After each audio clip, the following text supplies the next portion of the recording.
A letter to my son. Don't be a white-collar slave. By Ram Chellamuthu. Dear Ryan, this is your dad. I haven't seen you since your mom and I got separated. You were only 2.5 years old then. I miss you every day of my life, and I'm missing out on your growing up. I'm writing this letter to you because as a father, it is my responsibility to guide you through life. I want you to learn from what life has taught me. I was born and raised in a small town in South India. Extremely pampered and protected, I grew up in a typical middle-class family where the expectation and pressure on the child is to score high marks in every exam.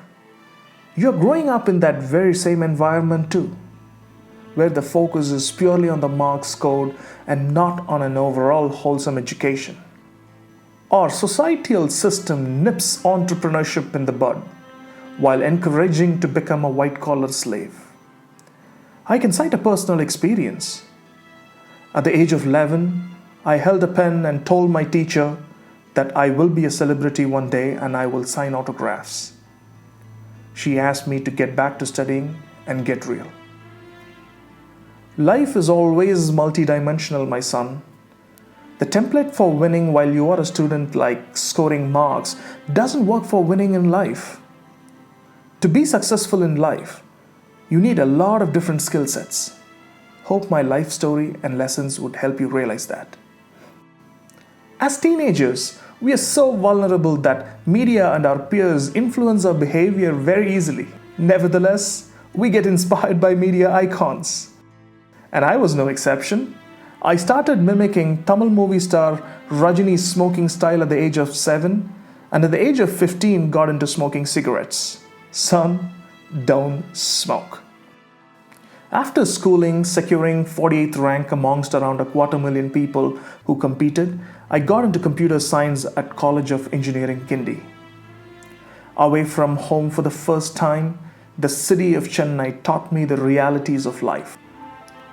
In college, I realized that learning technology is not a means to land into a job, but as engineers, we can change the world, build a better tomorrow.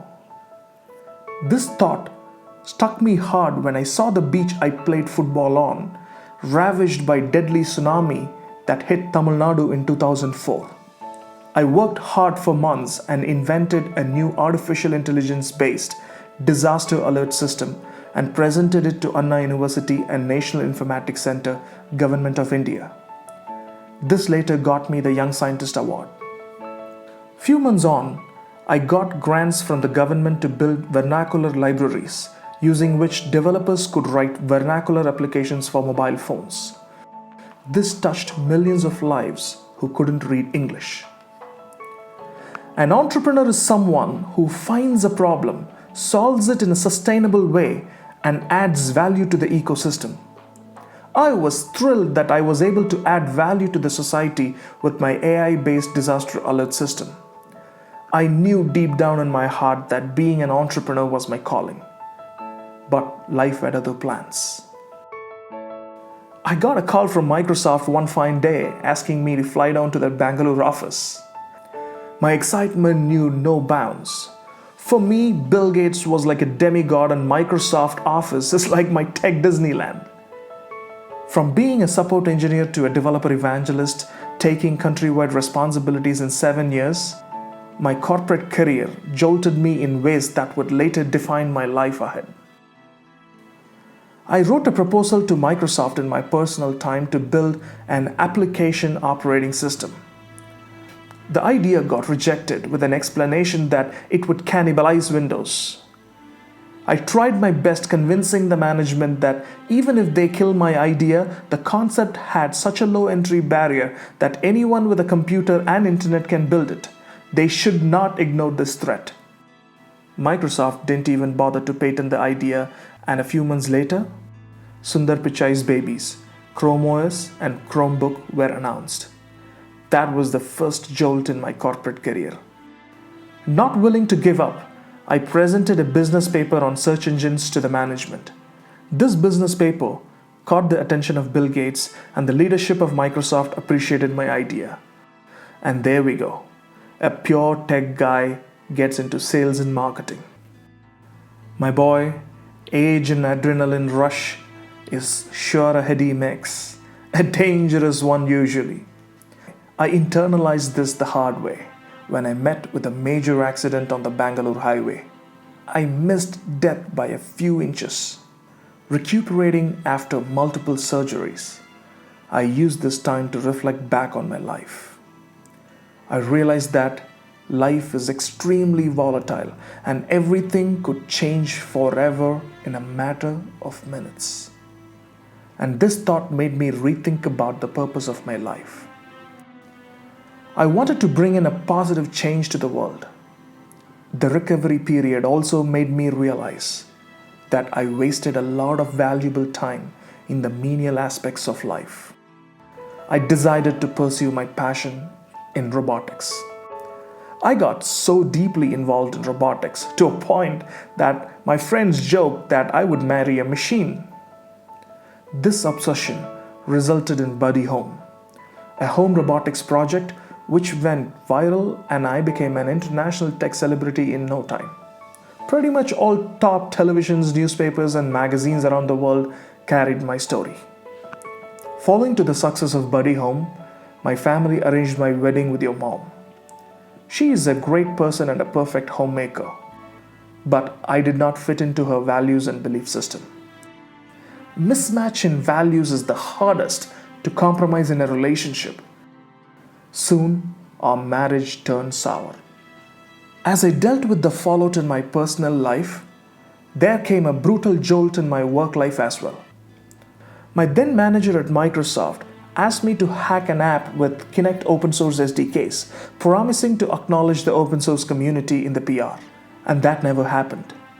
I felt he was stealing from open source. When I expressed my disappointment to the leadership, my manager rated me as an underperformer and put me in the performance improvement plan. This entire incident is a perfect example of how a restrictive corporate culture can crumble innovativeness and eventually an empire. And no wonder Microsoft's growth was stale until Satya Nadella took over. And for me, this was the lowest point in life. Being rated an underperformer in my area of passion was too much to take. Tides change. You were born. And there was a high to my personal life. Fear is why we fail.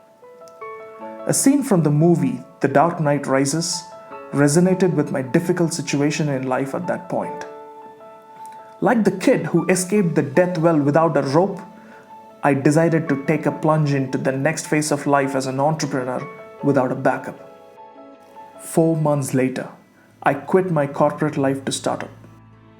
When you were merely 7 months old, I moved to Bay Area with $7,000 on me and a dream to build the most innovative software company on the planet. But the startup ecosystem in California did not care about anything I grew up with, including my skills on Microsoft technologies. I had to relearn everything from the scratch. My first product, Smart Voicemail, got a foothold when Tata Communications incubated it. But it failed. A smart entrepreneur is someone who identifies a problem that's large enough to address and painful enough so that users pay for it. Hanging out in Cupertino, thinking what to do next, I bumped into Roger and his friends who trusted and invested $500,000. I tried bootstrapping the company and failed in the first 3 iterations of the product. All my sources dried up, but I never stopped believing in myself. Fire is the test of gold, adversity of brave men. It's easy to be a nice guy when everything is happy and hey. A man's character comes out during his tough times. Even during such adversity, I never accepted offers that required me to give up on people who stood by me. There were co-founder offers which didn't want me carrying my existing investors along. Just a yes to ditch the existing investors, I could have landed a new team funds to work on another idea, and a comfortable life in California.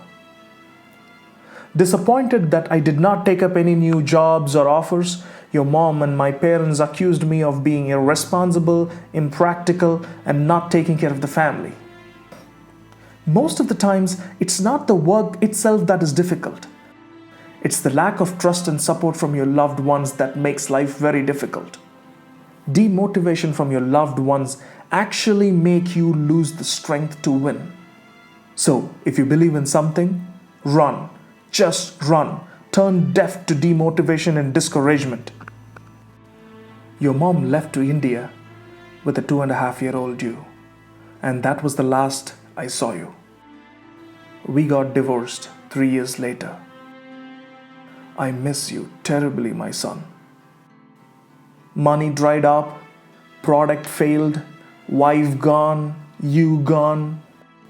Through this period of personal and professional struggle, I lived out of my friend's couch for 4 months, ate dollar burgers, and survived on an extremely stringent budget.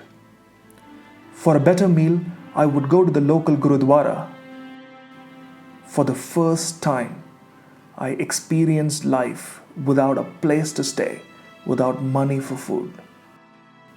People with privilege are usually ungrateful about having them until they lose them all.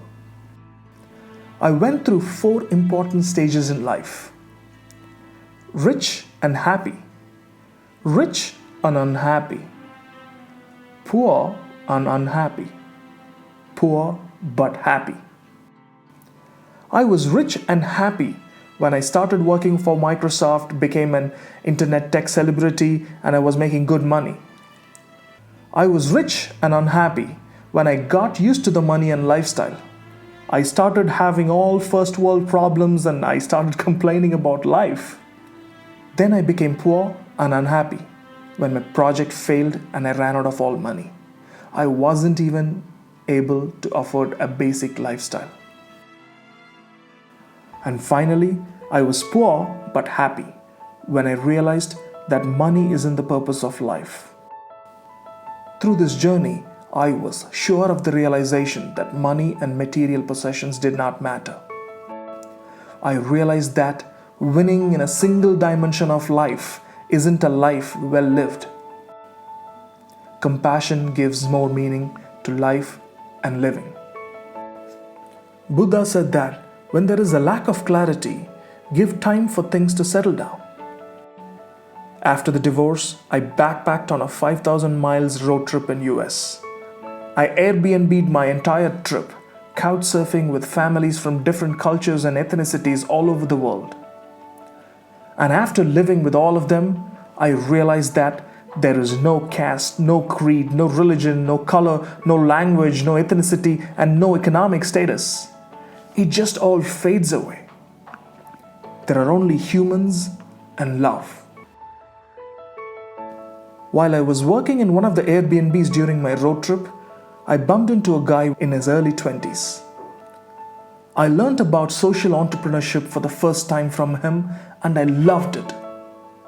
It made more sense than a just-for-profit focused venture. This led me to explore more on social entrepreneurship and social ventures, and now it is a huge part of my life. You never know who you would meet during your travel who could play an integral part in shaping up your life.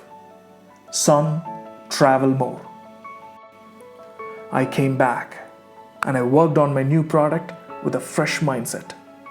I had a huge successful launch finally. Now I'm on my way to raise my next round of funding from a large institutional investor. Like every father loves his child, I love you a lot, Ryan.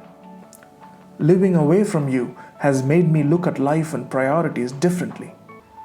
It made me reassess my life and what I've earned. Wealth without love is meaningless. And that's why I've decided to allocate 50% of my wealth for fostering social entrepreneurship, focusing on youth development, creating more jobs, and on broad social issues.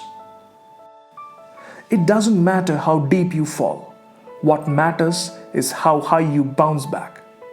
This letter to you is your old man's advice on life. Fall, learn, but always pick yourself up, no matter what. Never, never, never lose faith in yourself. When someone tells you it can't be done, it's more a reflection of their limitation, not yours. If you have $1 million dream, don't be a white collar slave. Love, your dad.